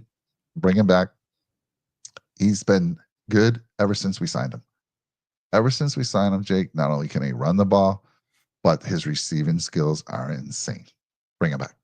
By the way, he returns kicks too. I mean, the guy does everything you ask for him. Best third down back in football, according to Josh Allen. Gotta love it. It's crazy. Who would have thought that going into the season, the two guys we want to re-sign the most are Ty Johnson and Mac Hollins. Unreal. Yeah, it is. I love it. It's totally unreal. All right. Good old reliable Jordan Phillips. Yep. Why not? Why not bring him Sure. back? He's 33. I don't know. I was talking to Sean. Sean was bringing him up, and I was joking with Sean. I said, Sean, he's going to be 50 years old, and you're going to still say bring him back. He's a juice guy. Absolutely. Bring him back. Guy. He's like a Mac Hollins type of guy. What did he play here? What do they got? 13% of the snaps, paying him $1.2 million. He showed up. I saw him, showed up in a few plays. So Yeah. I'm down for it. The thing is, too, I mean, people don't realize how big this man is. He's 6'5", 340, Mike. He's a big freaking mammoth of a human being. He shows up and makes a play. Yeah. So I'm okay with it, especially with the price you're paying. He's 33 now. I don't know when he turns 34. At what point he turns 34. But he's up there in age. Yep. Reed Ferguson, gotta let this man go for sure. 100%. Let him go. No, I'm joking, Jake. I knew you were gonna pass out when I said that. No, of course you bring Reed Ferguson back. Why not? One of the best long snappers in the game. Come on, are you kidding me? My two guys, Reggie Gilliam and Reed Ferguson. That's the only request outside of right. All about those special teams. I love it. Yes, I had absolutely. To say that. Longest tenured Buffalo Bill, by the way. Reed Ferguson, no big deal. Yeah, exactly. So the Bills did sign Shane Buechele, quarterback. Signed him. I don't know what the details are of that deal, and we did sign Ryan Van DeMark and Alec Anderson. I'm not sure what type of deals those are. Spot Check would probably have that, but I'm not going to bring it up unless you have it in front of you. I know that the Anderson deal was an exclusive rights free agent tender, and I will tell you what, I am so thrilled about both of those tackles coming back to Buffalo because I think both of them are very good depth pieces, and Anderson has definitely proven his worth, especially when we run heavy package. Just a tremendous job by him. Great beer chugger too. You got to love him. Great for the culture. I love Alec Anderson. He was just one of those feisty guys who got under people's skin, wanted to just fight all the time. I loved him. Ryan Van DeMark, both of them tackles. You can never go wrong with having that tackle. So I'm all about bringing them back for sure. Yep. Both of them. We can skip right on past them. They're already signed. Same with Shane Buechele. Well, whatever. Shane Buechele is signed to practice squad. I don't know. He signed. But let's move on. Here we go. Quentin Morris. I don't have anything against Quentin Morris, but for the reasons I said earlier, that we have 3 tight ends that I like better, and we have Reggie Gilliam. I think it's time to move on for Quentin. I don't know. Quentin Morris had a nice touchdown catch this year, Mike. Do you remember that? No, he's restricted. Don't get me wrong. And I don't see anyone who's going to be paying him a ton of money. So if we get him on the cheap, okay. But I'm just saying, if it comes down to a roster spot, no, he's going. Wow. I don't know. Active 53? He made the active 53, right? Oh, yeah. Yeah. I'm sorry. What is it? The 53 man roster? 53. Yeah, 53. Yep. Yeah, roster spot, no, I dude. really wow.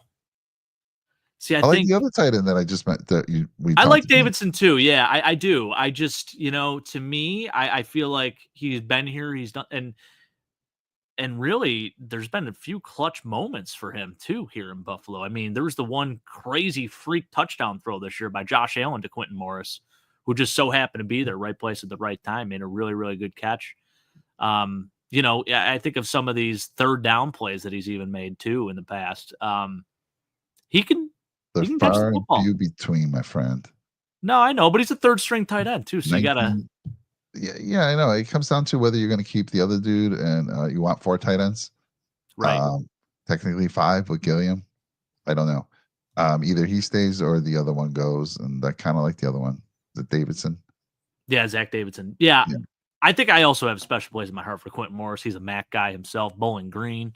So, you know, I get it. certainly some bias. I get it. And again, it's not like we're talking a lot of money here. So if it comes down Right. to, but if it comes down to a roster spot, that's the only reason I'm saying no for me. Yeah. Can't The have Shane can't have Buechele. 4 tight ends, my friend. Yeah. Yeah. The Shane So Buechele thing is interesting because we re-signed Mike White too. So that tells me maybe Mitchell Trubisky will not be back. probably, It's kind of interesting. Yeah. probably. I mean, I don't know if anyone's going to be clamoring for Mitch Trubisky, so he's going to be cheap again. I love that we're Um, having this conversation, yeah, actually. right. It's great. I mean, Mitch, God, dude, he was a first round pick, drafted before Pat Mahomes. I just, he got a chance. He got a shot with Pittsburgh, Yeah. and it failed miserably. They actually started Kenny Pickett over him, and he wasn't able to secure the job there. He's got a great arm. He's mobile. I don't know what it is. But yeah, maybe Jake, it'll be interesting to see. I mean, if he's still at the same price, I'm not sure why you wouldn't bring him back. Again, we don't see everything that happens. Like for instance, if I don't think we paid him a lot of money. Like, do you know what we paid Trubisky last year? I don't think it was much. It's probably only a few million. Okay, so we Yeah. we paid Buechele 1 million.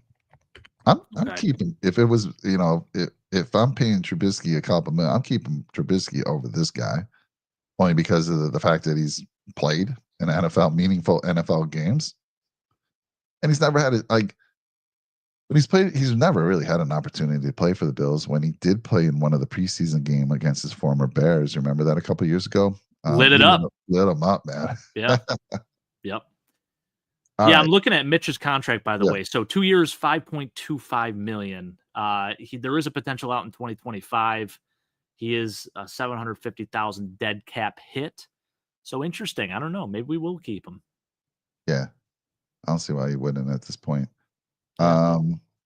But yeah, so did we sign White to the practice? It's practice squad, right? You have to be a I'm pretty practice squad right sure. now. Yeah. Yeah. It's got to be. Yeah. All right.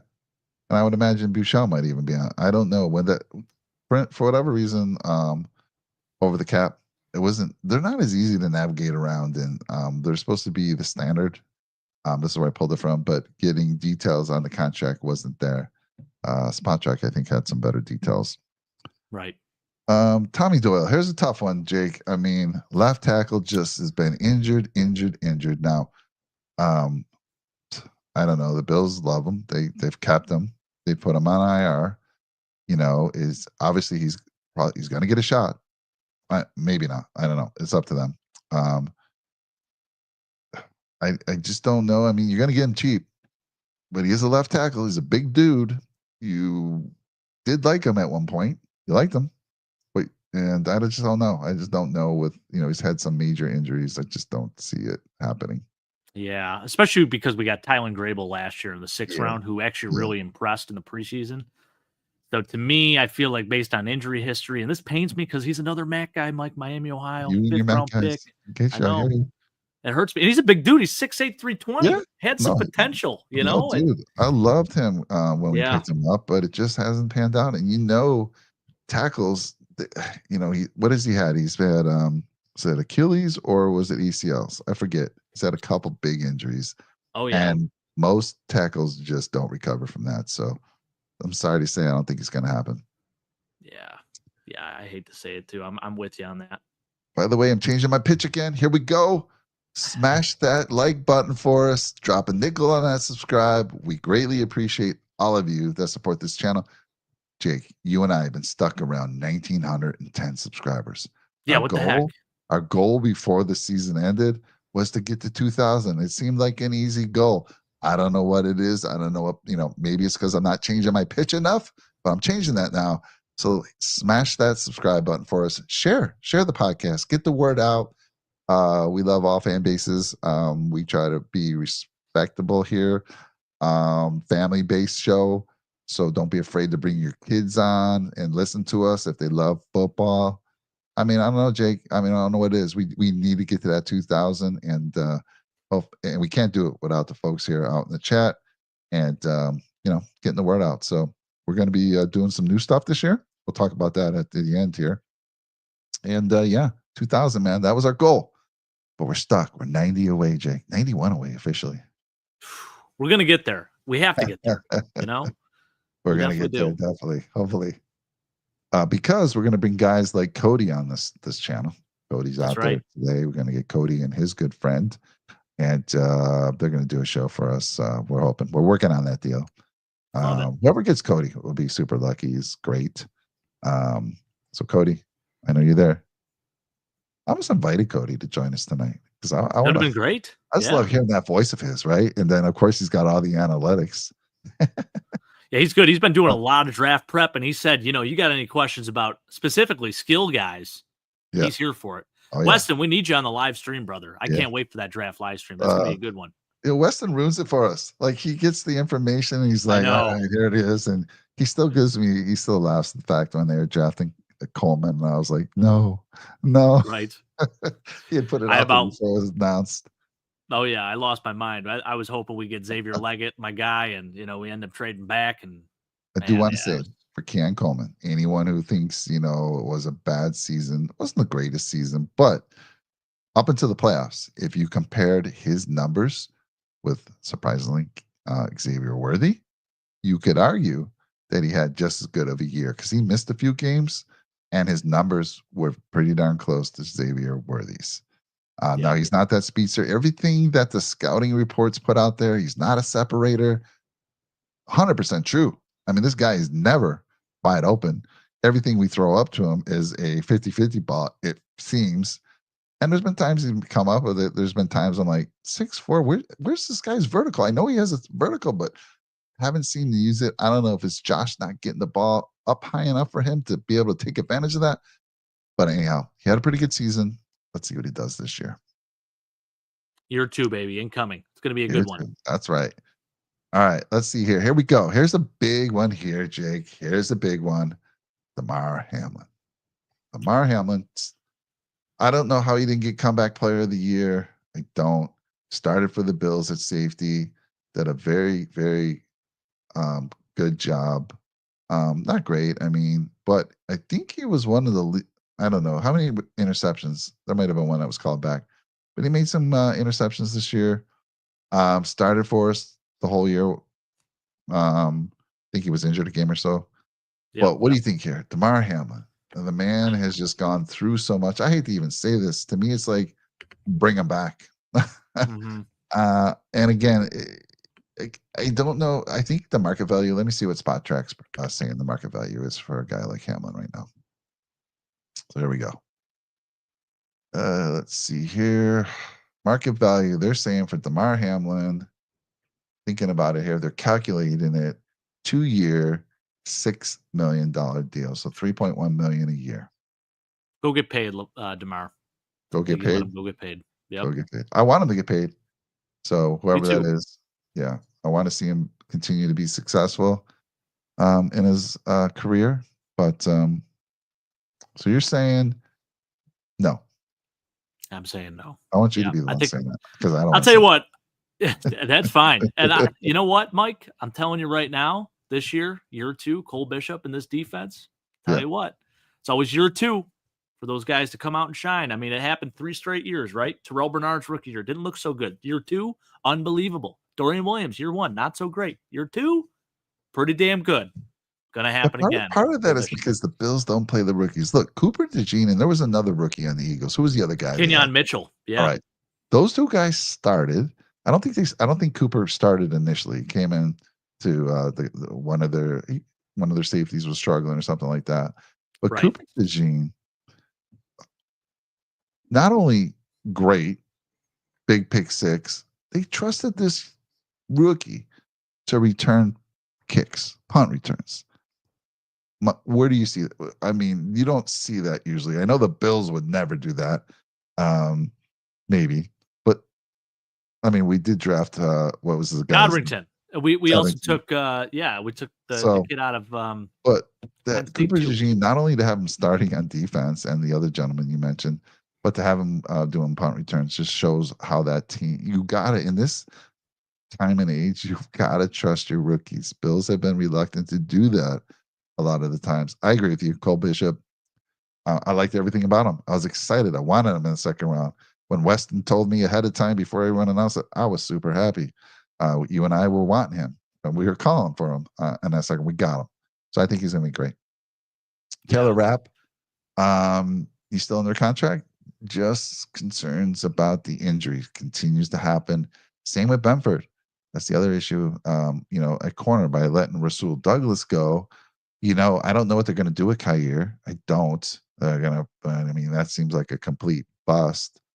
And by the way, I was thinking about Kaiir. I don't know what happened. We don't know what happens behind the scenes. Kaiir hasn't been that bad when he's played. Has actually made some good plays. I mean, I know he came in last year, or the last time people saw him was in that championship game, and he came in cold. I mean, the Bills had him inactive for weeks and weeks. Hasn't had getting much play time.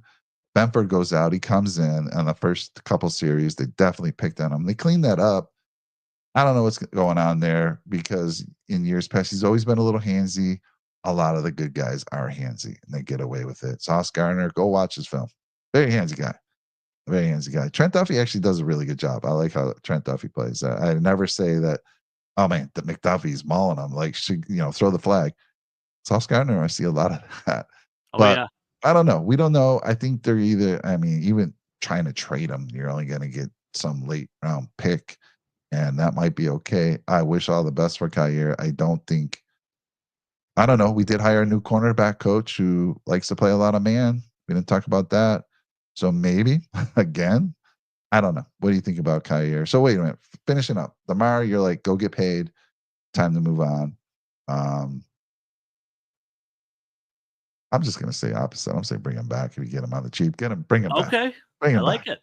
Yeah. I'm okay with that too. I think I don't want him to be our starting safety next year. I I don't want him definitely want starting. to. Yes. But if we do bring him back, I do hope it's, at a reasonable price. And if he's back here, can play specials, be a role player, knows the defense. So if he does have to come in, he can come in and do his thing. But I think I want to move forward with Cole Bishop as our starting safety over him. And I do agree. I mean, I think somebody else is going to offer him more money than the Bills are going to want to pay. Yeah. So go get paid tomorrow. For sure. All right, that kind of concludes the current free agents. Going forward, obviously, we're going to be talking free agents. Jake's going to be doing some shorts. We're going to have our shows every Wednesday live to go into details about the guys that you're going to be putting on your shorts there. Your shorts that you're wearing.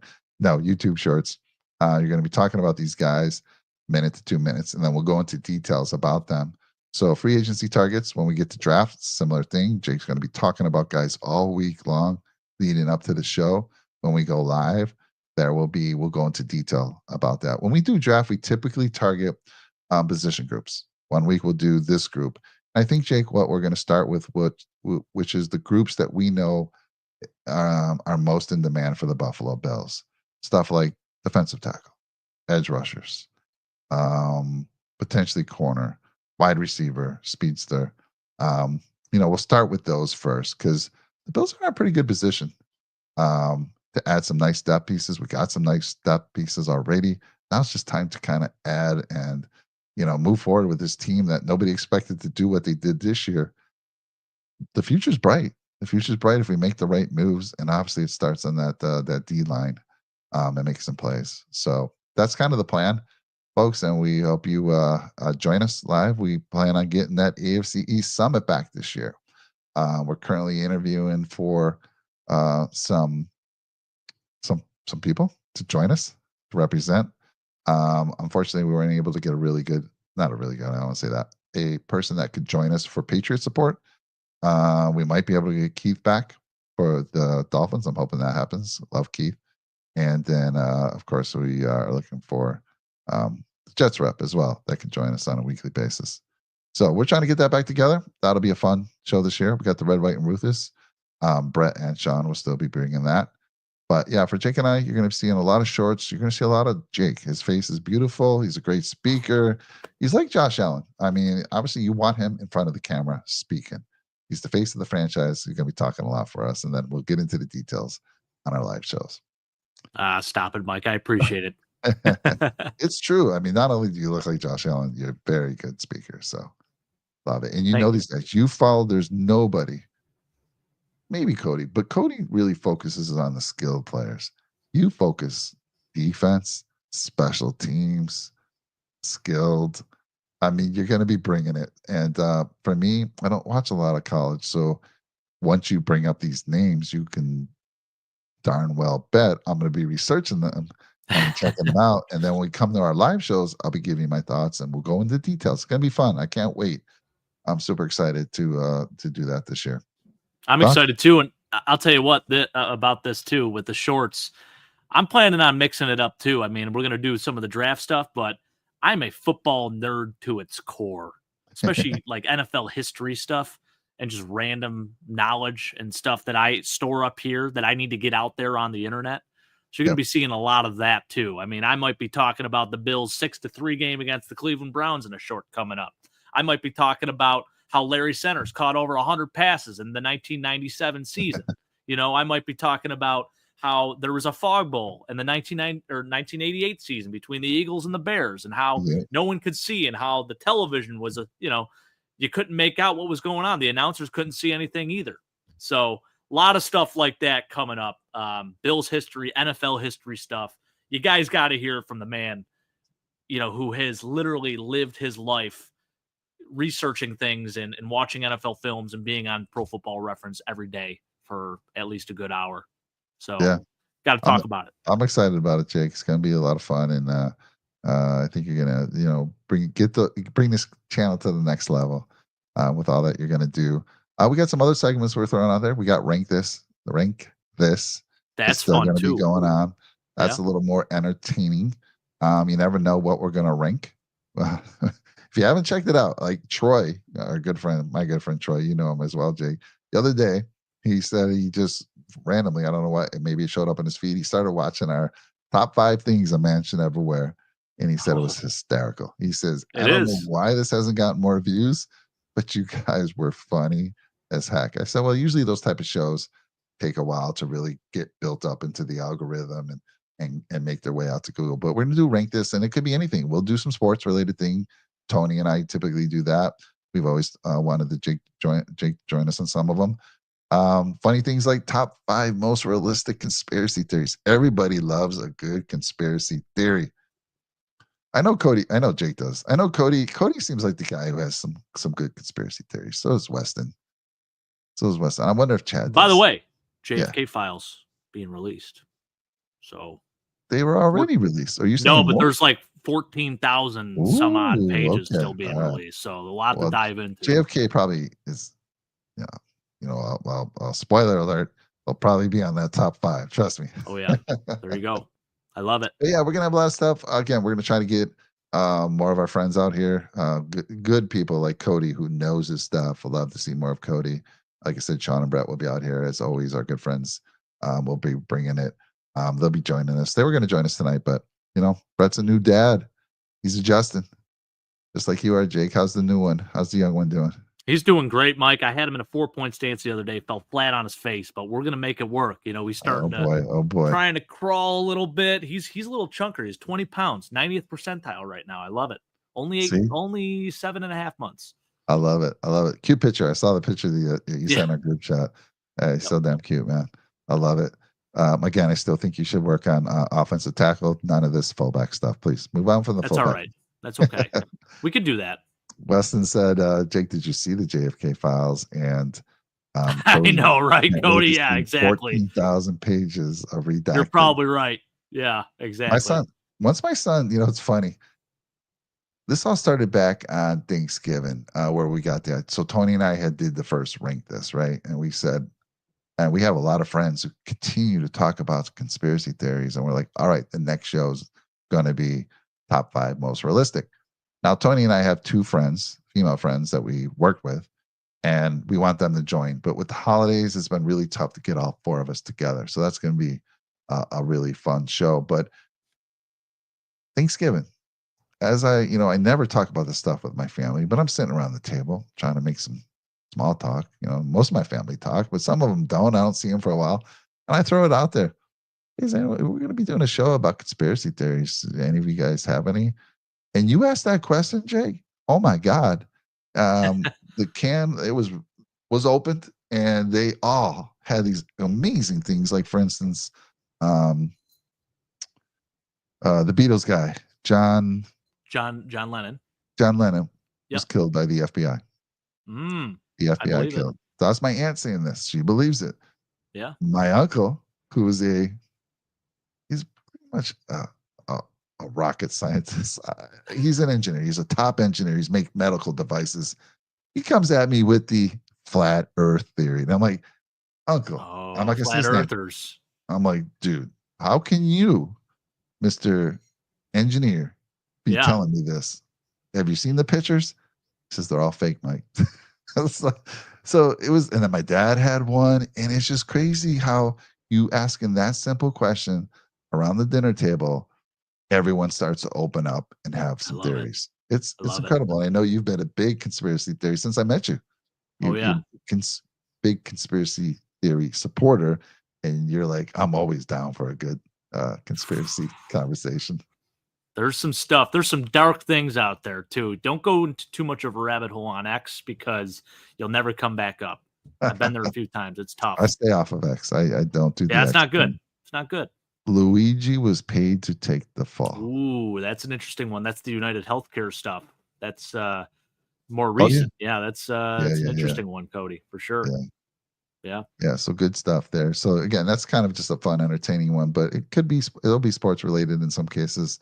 I'm still waiting to finish up my top 8 chicken wing places. We're going to do some food stuff. We got to talk to the gentleman that's the steak cook, the number 2 steak cook in the country. I'm going to email him and try to set up a show, man. Everyone got to watch that show. Learn how to make some great steaks.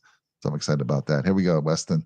Weston bringing up the whole Jimmy Hoffa, a lot of WW2 stuff, UFOs, MLK assassination, RFK and JFK. Yes, I mean, it's incredible when you start looking in these conspiracy theories. Some are laughable.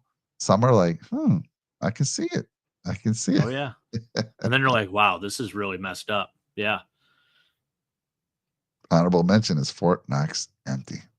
I don't know too much about that one, but I can tell you right now, Fort Knox in Buffalo is not empty. We have a guy by the name of Dawson Knox who we probably should start calling Fort Knox. So there we go.